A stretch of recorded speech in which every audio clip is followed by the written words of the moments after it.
This is our political analyst, Brian Sobel. Brian, what's your reaction to this? And in practical terms, will this have any impact? And do you think that the president even cares about the controversy? Well, I think we know he's thin-skinned, and he probably doesn't like the criticism, but I think ultimately he thinks he's right in his opinions, and we'll see where this goes. It's like so many times in this presidency already, we've heard something, and we react and think, oh boy, this may be the crossroads, and we move on.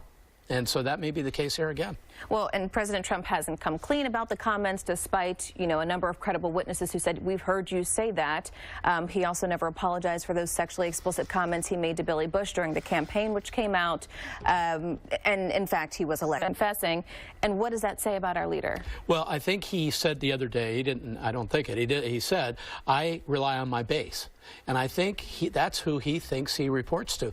The problem is, it's a big country, and you're the president of all the people. Mm-hmm. And part of the problem here is, and we've seen it in the House and the Senate, people breaking to their base, Democrats, Republicans, whomever, instead of keeping everybody in mind. And so the troublesome thing tonight is that he may very well think his base doesn't care, but he's the president of all the people. Right. There was an event today that Jesse was talking about that the president went to for Dr. Martin Luther King, and one of the reporters there asked the president, are you a racist? We're going to roll that video right now. Mr. President, did you refer to African Asians? Mr. President, are you a racist? Mr. President, will you respond to these serious questions about your statement? You just don't hear that every day. No. Someone asking the president, are you a racist? I'm just curious, Brian, if I could put you on the spot, do you think he is? I think his upbringing is such that if he's not a racist, he's somebody who has been privileged his whole life and doesn't see how other people live. And I can't call anybody a racist. I don't know that they are, they aren't. But words matter, and words like this indicate certain things.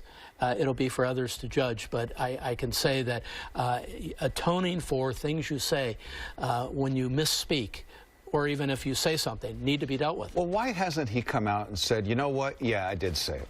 I mean, we have Senator Dick Durbin, who was there at the meeting, saying in no uncertain terms, of course he said it. I heard him say it. He said it over and over. Clearly he said it. And why he didn't come out and just say either the old I misspoke, or it doesn't speak to my heart what I really believe, or whatever, I would have been, or people would have been okay with all of that. But coming out and saying I didn't say that is just belies the truth. I mean, everybody in that room heard it, and so it's kind of either he's consciously not telling the truth about that, or he doesn't think it matters at the end of the day. And either way, I think that's something we have to think about. This continues to create that cycle of mistrust amongst the American people. All right, Brian Sobel, we thank you so much for being with us. My pleasure.